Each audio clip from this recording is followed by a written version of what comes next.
13 anyos pa lang nagsimula na panang kasama sa bawat pagsisid sa dagat. Kahit init o umuulan man, hindi sumusuko sa bawat laban. Bawat umaga, maagang gumigising, pangarap ang baon sa bawat paggising. Ang karagatan ang naging paaralan, dito hinubog ang aking katatagan. Hindi hadlang ang malalaking alon, basta may tapang at may pananampalataya. Kasama ang Panginoon sa bawat paglalayag, siya ang lakas ko sa bawat umaga. Lamang spearfishing sa dagat, ako'y lumalaban sa bawat pagsisid, sa bawat huli. Pangarap ko'y unti-unting natutupad muli. Lamang spearfishing kasama ang Panginoon palagi. Kahit ulan, kahit init ng araw, hindi ako titigil, tuloy ang paglalayag.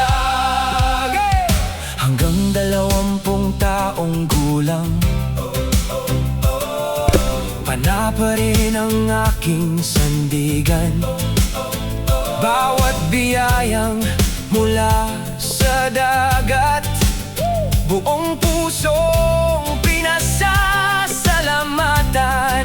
Hindi lang isda ang aking hinahanap, kundi mga aral na dala ng bawat dagat. Sipag, tiyaga at pananalig ang tunay kong baon sa bawat balik.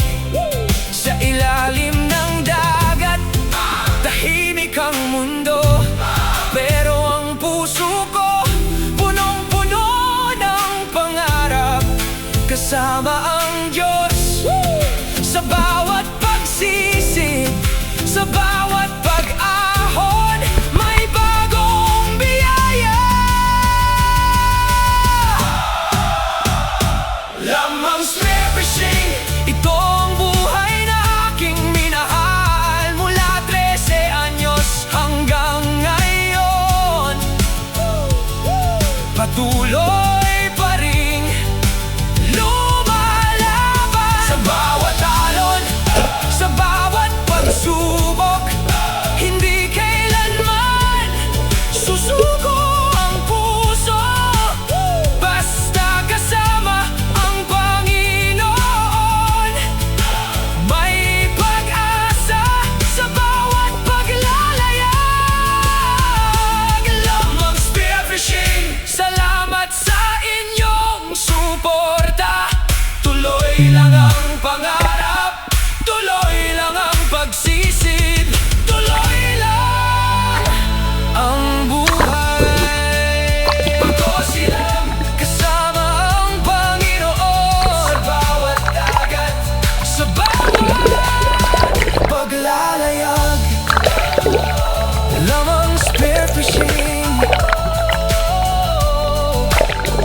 hanggang sa susunod na adventure.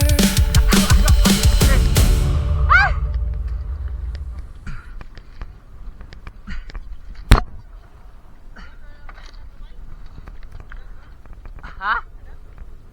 Ang nagkunong ra. Dito mabaw ka rin. Oh, siguro ni kagahapon yung gingan. Dili, lagi gitu. Yawa. Apa ni kural? Bada ni kural. Ada ay. Agak yawa.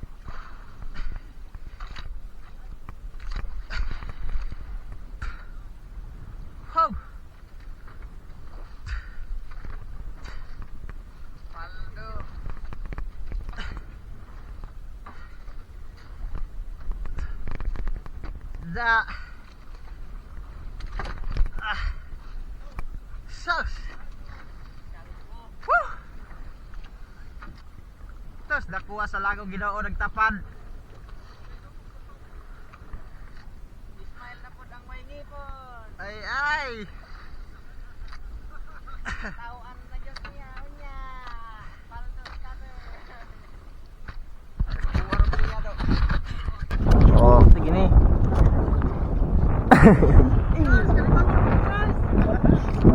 dah sila dito guys, oh. Arsa ha.